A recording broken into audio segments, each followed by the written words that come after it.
मित्रांनो नमस्कार, मी प्रकाश पोरे। आज आपल्या स्टुडिओमध्ये आले आहेत विकास ठाकरे। मला वाटत नाही की त्यांचा काही फार नागपूरकरांना परिचय द्यायची गरज नाही।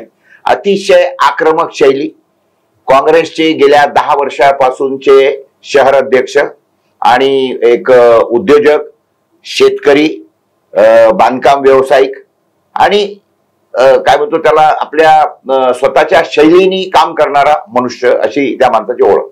आणि गेले 10 वर्ष झाले जेव्हा काँग्रेसने त्यांना शहर अध्यक्ष ठेवलंय, त्यावरून आपल्याला समजू शकेल की काँग्रेसमध्ये त्या माणसाची किती पोझिशन, कशी पोझिशन असेल। ह्या वेळेला ते उभे आहेत नागपुरातून लोकसभेच्या करिता आणि त्यांच्या समोर आहेत नितीन गडकरी। आणि आपल्याला कल्पना येऊ शकते की ही लढत किती, मला असं वाटतं की ही देशातील लक्ष वेधून घेणारी लढत ठरणार आहे निश्चितपणे।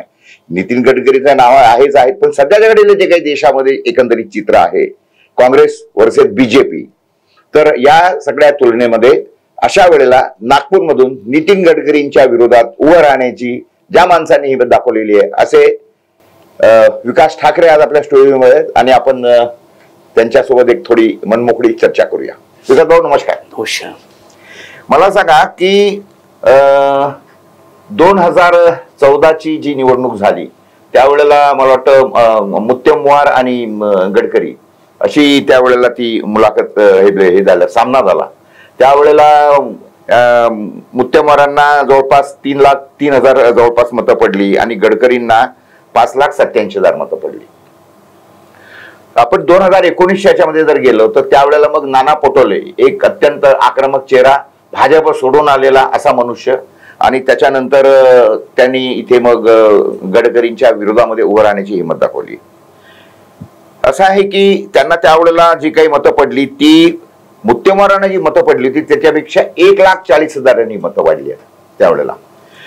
गडकरींची सुद्धा मतं वाढलेली आहेत। पहिल्या वेळेला त्यांना जेव्हा 5,87,000 मतं होती त्यावेळेला गडकरींना मग 6,60,000 मतं पडली आणि जवळपास 2,16,000च्या लीडनी गडकरी त्यावेळेला निवडून आले।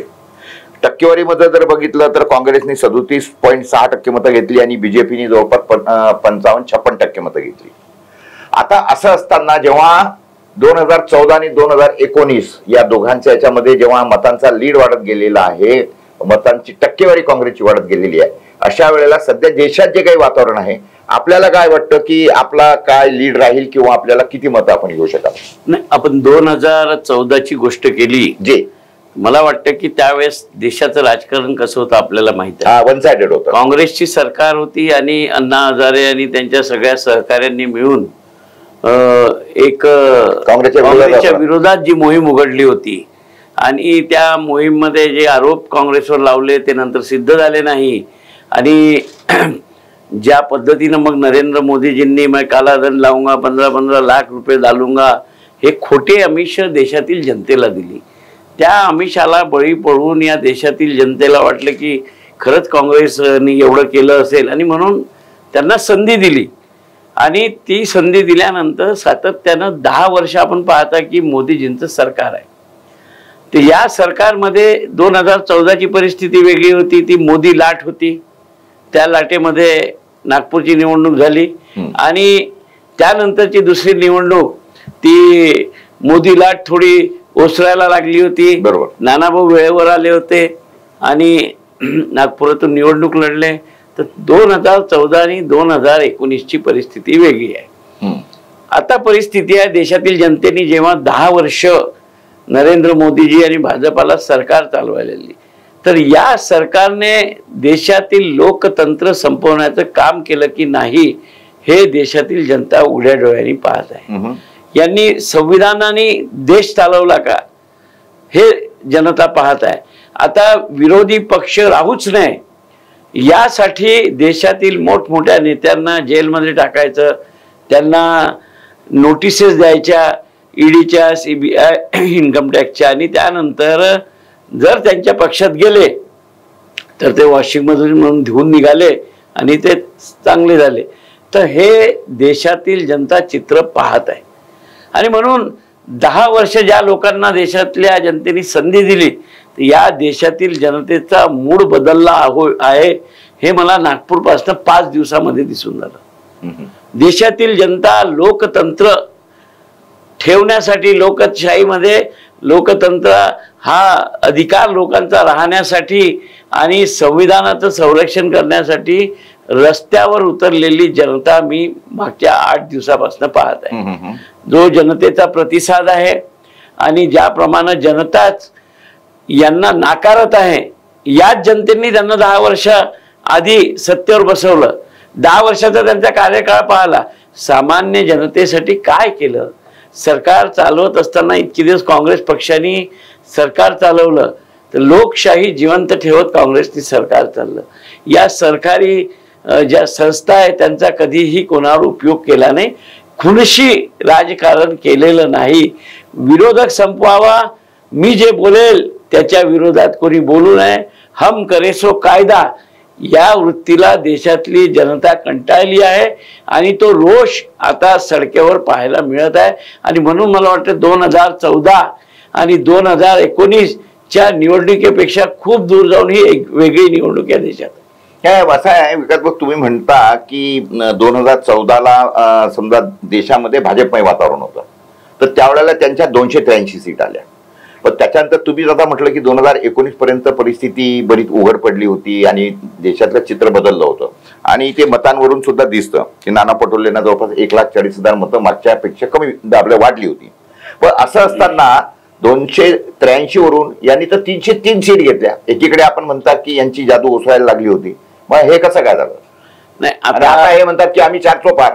नाही, आता हे 400 पार का हे 500 पारही म्हणू शकतात, त्यांना कोण रोखणार आहे? परंतु आपण नागपुरातली स्थिती पाहिली तर लोकसभेच्या निवडणुकीनंतर विधानसभेची निवडणूक झाली. नितीन गडकरीजी निवडून आले होते आणि त्यानंतर विधानसभेची निवडणूक झाली. त्या विधानसभेच्या निवडणुकीमध्ये मी निवडून आलो, नितीन राऊत निवडून आले. आमचे 2 उमेदवार फार कमी मतांनी 2-2 हजारांनी पडले. तर जर हे नागपूरकरांना पसंत असतं तर आम्ही निवडून आलो नसतो.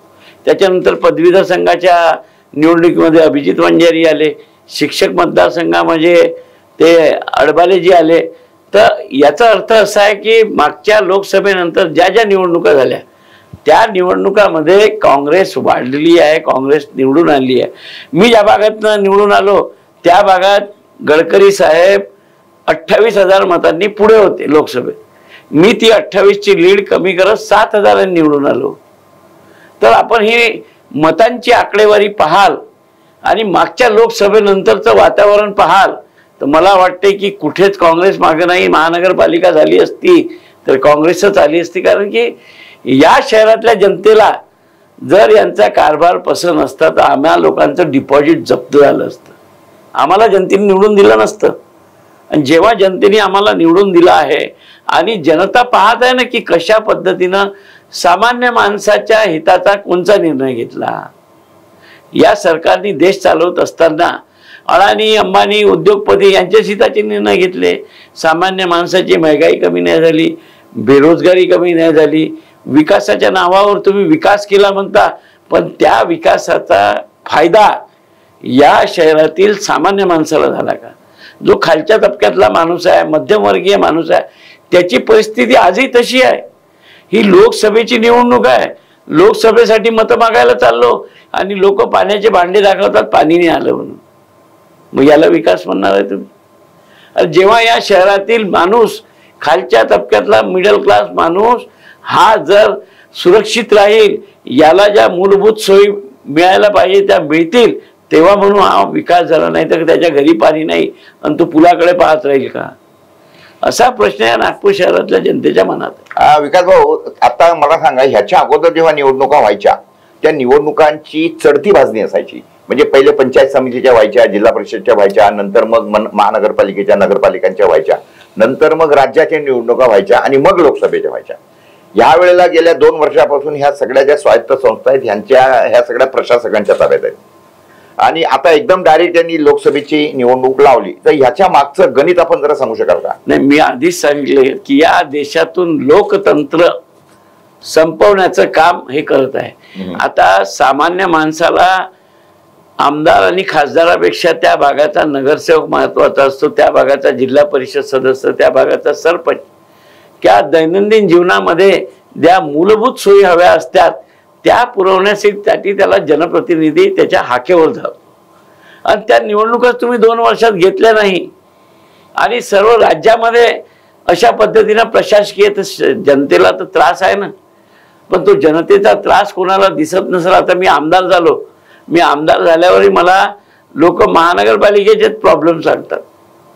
तर मला वाटतं की जनतेला लोकसभेची निवडणूक असो, विधानसभा असो किंवा नगरसेवक, त्याला ज्या मूलभूत सोयी हव्या आहेत त्या मिळवण्यासाठी तो कोणत्याही जनप्रतिनिधीला सांगू शकतो. आणि आमचा हा लॅकुना आहे फार मोठा की या लोकतंत्रामध्ये जनतेचा ऐकणारा जनप्रतिनिधीच गायब आहे आणि म्हणून ही जनता त्रस्त आहे. याचा अर्थ आपण असा घ्यायचा का की यांनी जेव्हा कसं असतं की जी पहिले निवडणुकीची पद्धत होती मी जशी सांगितली उतरंड किंवा तर आता खालून जर समजा निवडणुका घेतल्या तर जनतेमधला रोष लोकांपर्यंत जाईल. म्हणजे आता समजा पंचायत समिती निवडणुका ह्या ग्रामपंचायतच्या निवडणुका ह्या तर काही चिन्हावर होत नाहीत, परंतु नंतर जिल्हा परिषद असेल, नगरपालिका असेल, महानगरपालिका असेल किंवा मग विधान परिषद असेल, विधानसभा असेल, तर याच्या निवडणुका ह्या चिन्हांवर आणि पक्ष याच्यावर होतात.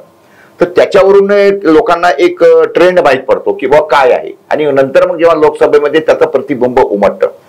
बहुधा आपल्याला असं वाटत नाही का की हे जे काही यांना माहिती आहे की ग्राउंड रिअलिटी आपल्या विरोधात गेलेली आहे ती पब्लिक पर्यंत पोहोचू नये म्हणून यांनी ह्या निवडणुका गेल्या 2 वर्षापासून 3 वर्षापासून थांबवूनच ठेवल्या असं आपल्याला वाटत नाही का? तसंच आहे ना. आपण राज्यातलं चित्र पहा. मी तर नागपूरचं सांगितलं.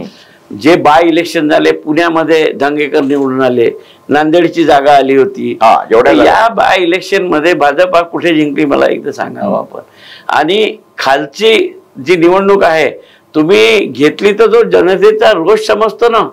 जर महानगरपालिका तुम्ही 15 वर्षापासून चालवताय, निवडणूक झाली त्याच्यात तुम्ही, तर त्याचा असर विधानसभा आणि लोकसभेवर पडतो. म्हणून या पद्धतीनं खाली निवडणुकाच नाही व्हाव्या, वरच्याच व्हाव्या.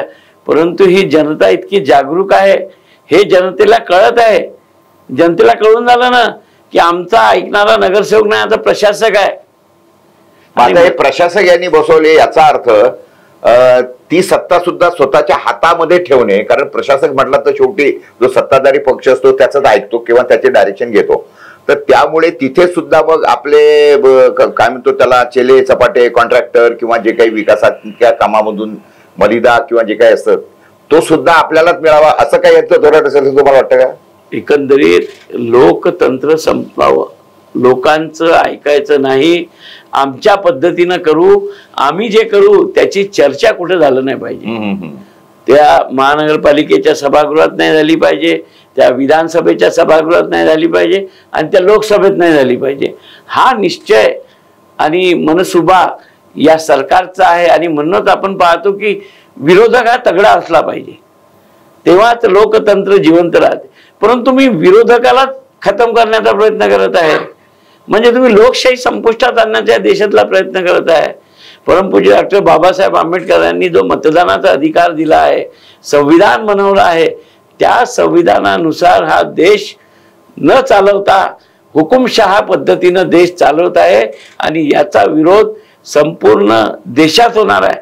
यात पहिल्या फेजमध्ये नागपूर आहे, इथे जे चित्र मिळालं आहे ते संपूर्ण देशभराचं चित्र राहील. विकास भाऊ, तुम्ही म्हणता की विरोधक तगडा असला पाहिजे. ह्या निवडणुकीमध्ये तुमचा विरोधक तर तगडा आहे सध्याच्या घडीला. ज्या नितीन गडकरींना रोडकरी म्हणतात किंवा आज जर तसं जर पाहिलं तर मोदींच्या मंत्रिमंडळामध्ये जर कोणाही माणसाला विचारलं किंवा मंत्र्यांची नावं सांगा तर मला असं वाटतं की नितीन गडकरीचं नाव हे अग्रक्रमाने घेतलं जाईल. कारण त्यांचं काम दिसतं रस्त्यावर.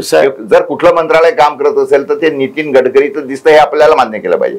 तर अशा वेळेला एवढा तगडा तुमचा विरोधक असताना मग आता ह्याच सगळं चित्र काय राहील असं तुम्हाला वाटतं? कसं आहे, विरोधक तगडा आहे तेव्हाच मला निवडणूक लढायला मजा येऊन जाईल. अच्छा, मी राजकारणात काही नवा नाही आहे. मी लहान मोठ्या 8 निवडणुका या शहरात लढलो आहे. शहरातली गल्ली गल्ली माहित आहे, शहरातल्या जनतेशी वाकिफ आहे मी. आणि शहरातल्या जनतेचे मुख्य प्रश्न काय आहे. मी हाय प्रोफाईल नाही आहे, मी सडकेवरचा माणूस आहे, रात्रंदिवस जनतेसाठी घुमणारा. जनतेने जो अधिकार मला दिला, नगरसेवक बनवलं, महापौर बनवलं, विरोधी पक्ष नेता दिला, त्या त्याच्यातून जनतेची कशा सेवा करता येईल, या शहराचा विकास कसा करता येईल, त्यानंतर मला आमदार निवडून दिला राज्याच्या विधानसभेतनं मी काय करू शकतो या शहरासाठी, हे सगळे कामं करत असताना मी कधीच हाय प्रोफाईल बनलो नाही. मी जनतेचा सेवक आहे. सामान्य कार्यकर्त्याप्रमाणे जनतेचे प्रश्न सोडवण्यासाठी आणि या शहराच्या विकासासाठी मी धडपडत असतो. आणि मला वाटतं की शेवटी मताची किंमत, नरेंद्र मोदीजींच्या मताची किंमतही एकच आहे आणि इथे बसलेल्या या माणसाच्या मताची किंमत सुद्धा एक आहे. आणि या देशात, या शहरात जी जनता आहे ती मध्यमवर्गीय आणि खालच्या तबक्यातली 70% जनता आहे. या जनतेच्या समस्या काय या मी जाणून घेतल्या आहे. आणि मला वाटतं की मी वरवर राजकारण करणारा माणूस नाही, मी खाली जाऊन राजकारण करणारा माणूस आहे. जनतेशी जुडलेला आहे, जनतेने निवडून दिलेला आहे मला. नाही तर मागच्या निवडणुकीमध्ये तिथे 28,000 आणि माझ्या मतदारसंघामध्ये बीजेपी समोर होती. मी 50 पडलो असतो ना, पण मी 28 क्रॉस करून मी निवडून आलो. याचा अर्थ काय आहे की मी जनतेमधला माणूस आहे आणि टक्कर ही मी काही छोट्या मोठ्याशी घेतलीच नाही.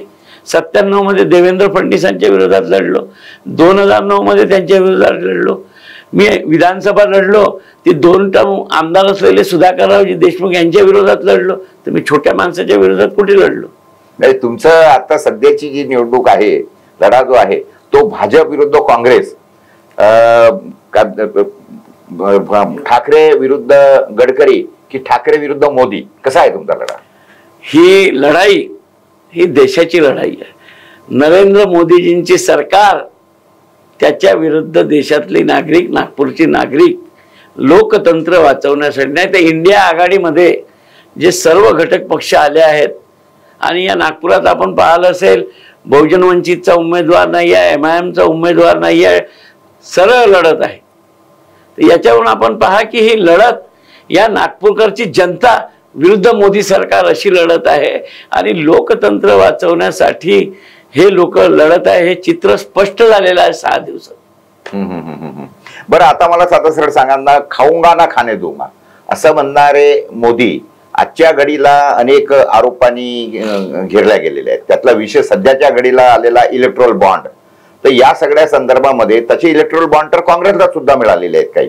तर त्याच्यामध्ये तुम्ही डिफरन्शिएट कसं करता? म्हणजे तुम्हाला मिळालेले इलेक्ट्रोल बॉन्ड हे लोकांनी मदत म्हणून दिलेले आहेत, त्यांना दिलेले हे काही चंदा दो धंदा दो अशातले जे काही आरोप केले जातात तुमच्या पार्टीतर्फे, म्हणून मी मुद्दाम तुम्हाला तो प्रश्न. तसंच आहे. कसं आहे, हे काम असं आहे की आता इलेक्ट्रोल बॉन्ड्स केव्हा दिले, त्याच्या आधी कोणाला ईडीच्या नोटिसेस मिळाल्या, या सगळ्यावर आपण चर्चा केली. तर ब्लॅकमेलिंग करून उद्योजकांना हे इलेक्ट्रोल बॉन्ड घेतलं हे सिद्ध होते. चंदा देवर धंदा लो, उगाई भी करो. हो, तुम्ही चंदा द्या आणि तुम्ही वर्क ऑर्डर घ्या आणि काम करा, ही नीती देशात होती. आणि यांचा असली चेहरा न खाऊंगा ना खाणे देऊंगा वाला असली चेहरा जनतेसमोर आला ना. आणि ते बरं झालं त्या निवडणुकीच्या समोर आला. आणि म्हणून मला वाटतं की ही देशातली जनता सुजाण आहे. म्हणजे तुम्ही समजाल की खालच्या तबक्यातल्या माणसालाही सगळं काही समजतं की या देशात काय चाललं आहे. हा, देशातल्या जनतेने 10 वर्ष सत्ता करण्याची यांना संधी दिली, सत्ता चालवण्याची, परंतु आता देशातल्या जनतेला समजलं आहे आणि म्हणून ही जनता रस्त्यावर उतरली आहे. विकास भाऊ, मला साधा सरळ सांगा की ज्या रामाला 500 वर्ष घर नव्हतं, बिचारा बिना घराचा होता, त्या माणसाला घर दिलं आहे बीजेपीने, मोदींनी दिलं आहे. तर मग त्याचा नक्कीच फायदा होईल की नाही त्यांना त्या सगळ्या संदर्भात? कसं आहे, रामाला घर दिलं, राम मंदिर बनवलं, राम भक्त आम्ही आहो ना. काही राम भक्त फक्त भाजपाचेच लोक नाही आहे. हिंदू धर्मात आम्ही आहो आणि राम भक्त आम्ही आहो. तर याचा अर्थ की फक्त रामाच्या नावावरच मागायचं? हा देश सर्व धर्म समभावाचा देश आहे. या देशात जितक्या जाती पंथ सगळे धर्म आहे ते एकोपाने नांदतात. आणि मला तरी वाटतं की तो एकोपा कायम ठेवायला पाहिजे. आणि म्हणून हे सगळं आता आपण नागपूर पाहतो, हे सर्व धर्म समभावाचं प्रतीक आहे. आत्ता 2-4 दिवसात तुम्हाला रामनवमी येणार आहे, आंबेडकर जयंती येणार आहे, ईद येणार आहे. सर्व धर्माचे लोक एकत्रित सण साजरा करतात. म्हणून आम्ही का फक्त राम आमचाच आहे आणि तुमचा नाही असं म्हणून चालणार नाही, हा राम सगळ्यांचा आहे. मला असं वाटतं मित्रांनो, चांगली चर्चा झाली आहे आणि महत्वाचे जे काही मुद्दे आहेत सध्याच्या घडीला, तसे तर चर्चा आपल्याला खूप लांब करायची आहे, मात्र सध्याच्या घडीला निवडणुका समोर आहेत. निवडणुकांमध्ये असलेले जे काही महत्वाचे मुद्दे आहेत त्या संदर्भामध्ये आपल्याला बोलणं भाग होतं.